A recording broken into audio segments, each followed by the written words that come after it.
এদিকে ফের তাপপ্রবাহের চোখ রাঙানি দক্ষিণবঙ্গে। আজ থেকে আবারও তাপপ্রবাহ। দক্ষিণবঙ্গে 7 দিন চলবে তাপপ্রবাহ। তাপপ্রবাহের লাল এবং কমলা সতর্কতা দক্ষিণবঙ্গ জুড়ে। 2 মেদিনীপুর, 2 বর্ধমান, বাঁকুড়ায় চরম তাপপ্রবাহ। কলকাতাতেও ফের তাপপ্রবাহের পূর্বাভাস। সপ্তাহান্তে চরম তাপপ্রবাহের সতর্কতা।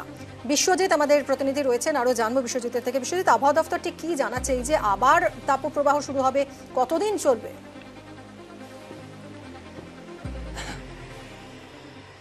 দেখো, আজ থেকেই তাপপ্রবাহ শুরু হচ্ছে এবং এই তাপপ্রবাহ চলবে, অর্থাৎ 7 দিন তো বটেই, এপ্রিল মাস জুড়েই এই তাপপ্রবাহ চলবে, এমনটাই জানাচ্ছে আলিপুর আবহাওয়া দপ্তর। এবং হলুদ সতর্কতা আর নেই, ইতিমধ্যেই লাল সতর্কতা জারি করা হয়েছে। আবহাওয়া দপ্তর চরম সতর্কতা, তীব্র তাপপ্রবাহের লাল সতর্কতা রয়েছে পশ্চিম মেদিনীপুর, পশ্চিম বর্ধমান এবং পূর্ব মেদিনীপুর ও বাঁকুড়া, এই 4 জেলার জন্য। বাকি কলকাতা সহ সব জেলাতেই কমলা সতর্কতা জারি করা হয়েছে। এর মধ্যে তাপপ্রবাহ ও চরম তাপপ্রবাহ রয়েছে। আর এই যে বার্তা, এটা শুধু দক্ষিণবঙ্গ নয়, দক্ষিণবঙ্গ থেকে উত্তরবঙ্গের নিচের দিকের যে জেলা মালদা এবং 2 দিনাজপুর, সেখানেও তাপপ্রবাহ রয়েছে।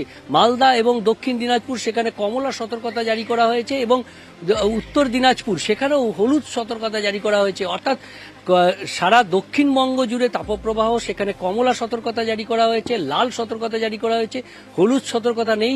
উত্তরবঙ্গের 1 জেলাতেই হলুদ সতর্কতা রয়েছে, বাকি 2 জেলাতে সেখানেও কমলা সতর্কতা। আর দার্জিলিং, কালিম্পং, সেখানে যে বৃষ্টি হবে সেটাও কমে যাবে, বৃষ্টির পরিমাণ ও ব্যাপকতা কমবে, তবে হালকা বৃষ্টি চলবে।